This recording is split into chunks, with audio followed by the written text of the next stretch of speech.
Hello everyone. Figured I'd make a quick video addressing a comment on a previous video asking if I amended the soil at all before planting, and in their words they said my soil looks like concrete. So first, let's take a look at the soil here. And this is soil right next to a row. I'm not, going out trying to find the worst piece of soil I can find, but just right here where I've been planting. If I knock on that, I don't know if that noise has come through the camera, but this soil is essentially concrete. So I'd say that's a fair description. Right? Now, did I amend the soil at all before planting? The answer is no. No compost, no broad forking, no inoculating, no cover crops. Nothing, right? Now, some of those things, like broad forking, again, I don't even know if I could work a broad fork into the soil if I wanted to, because it's just concrete. But as far as other things, like compost, anything else, no, I didn't do anything to the soil before planting, you guys. Just plant.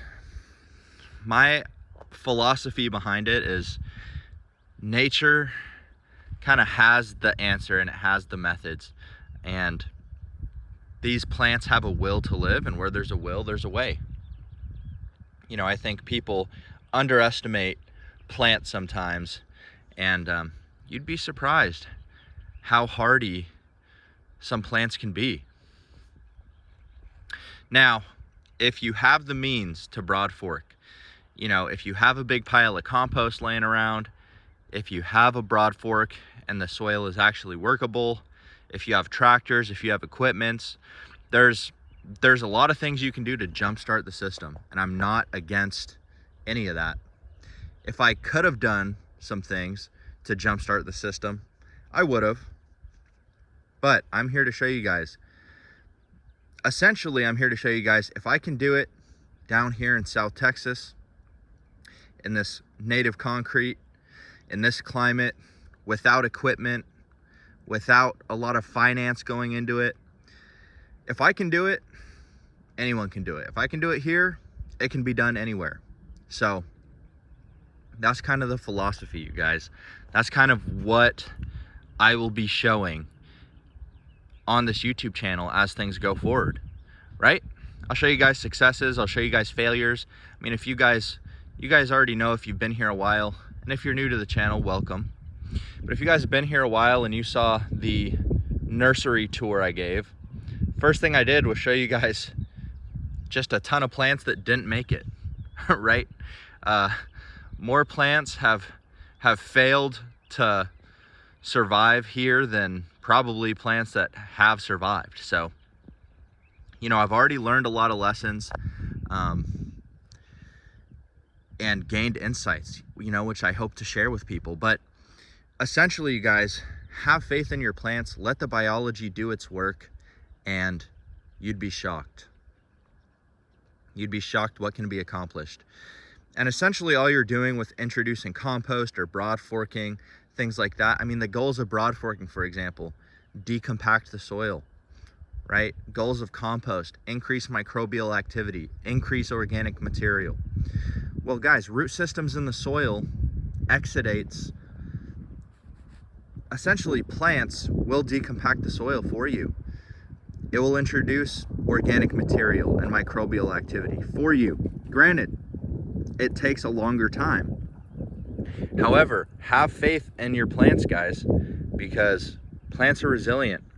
And also, this is a syntropic farm, absolutely, but a kind of overarching theme or philosophy, if you want to call it, is natural farming. Syntropic farming does not always mean natural farming. Syntropic by definition just means increasing complexity. And as far as when it comes to farming, syntropic farming means using, multiple species to achieve that. And also, kind of in my opinion, it means trying to be a relatively closed loop system, right? Like organic material from the system goes back into the system, and you use the resources you have to promote more resources, essentially, in the system. So you're kind of going in a loop, but really the literal main definition of syntropic is building in complexity. So you could technically be a syntropic farm, guys, and rip up the soil, or use synthetic fertilizers, or use shade cloths, or use different things. Now, that doesn't really align with natural farming, but technically that could be considered syntropic farming. So yes, we're a syntropic farm, but we're a natural farm, guys. We like to naturally farm. And I say that because there's a lot of things going on, guys, right? Even you know what, I'll save the tangent I was gonna go on for another day. But yeah, you guys, the soil is concrete. Did I amend? Did I work it? No. So the only thing I want you guys to take away from this video is plant and keep planting and plant some more. And if some plants don't make it, then hopefully they survived long enough to put some roots down into the soil, which is organic material, and exchange some nutrients, bring some microbes, microbial activity, and then they served a purpose and they worked your soil towards improved conditions. As you guys can see, I am just starting to mulch. Here, let me walk around a little bit. Right, you guys can see piles of mulch. So I'm just about to start mulching, right? So I'm not saying do nothing. Even though I did nothing before planting, I'm not saying you have to do nothing, right? I'm totally in favor of you guys working the soil with whatever you guys can. Yeah, so I will inoculate with microbe teas going forward. I will be mulching. I will be doing things to improve the soil. But did I do anything to the soil before planting? The answer is no. And even then, look at this bare root guava. Lost all its leaves, but new green growth coming on strong. Same with this one, right? And this is completely bare root. So not even any nice potting mix or anything like that goes in the ground with these trees. This is just putting the bare roots directly into the native concrete.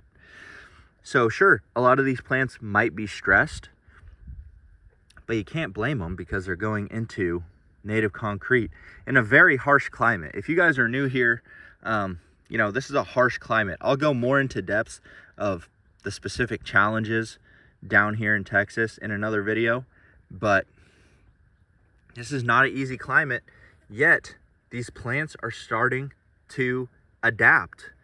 And not only is it a testament to how tough plants can be, again guys, don't underestimate your plants, have faith in the biology, but also through kind of genetic adaptation, and as the generations and stuff go on, I'm gonna have some extremely hardy genetics, right? I'll have guavas that can take some wild conditions. Even if I plant 1,000 guavas and only one survives, then I take the seeds from that one, and then 5% of those seeds survive, right? It's like over time, I'm gonna end up with some extremely unique and resilient genetics. So that's a little exciting thing. Look guys, new growth on the white sapote, new growth on the feijoa, right? Flowers on this blackberry, and leaves look rough. Again guys, plants are gonna be stressed, but have faith in them. Do not underestimate the plants, the biology. They have a will to live, and where there's a will, there's a way. So yeah guys, as you guys can see, piles of mulch right here, right up next to the row. Still some bare soil, so I have not really started mulching anything. I have not come through with compost tea or added any compost into these holes when planting. I have not done anything yet, but yet things are already pushing growth. They're looking good. And yeah guys, so I'll leave it at that as far as soil, as far as answering that question. much. Yeah, you guys, I hope this gives you guys a little inspiration and gives you a little faith in plants. And, you know, I'm not saying go out and spend a lot of money on plants and just see what works and, you know, keep throwing money at it. And because we want to be economical here. As I've mentioned in previous videos, right? I want to show landowners that things don't have to be expensive. It does not have to be complicated, and that people can provide some ecosystem services and some value and be profitable at the same time. So I'm not saying throw a bunch of expensive plants, you know, don't go to the nursery, spend $50 on a tree and just fill your rows with $50 trees and then, you know, 2 trees survive. That's not what I'm saying at all, right?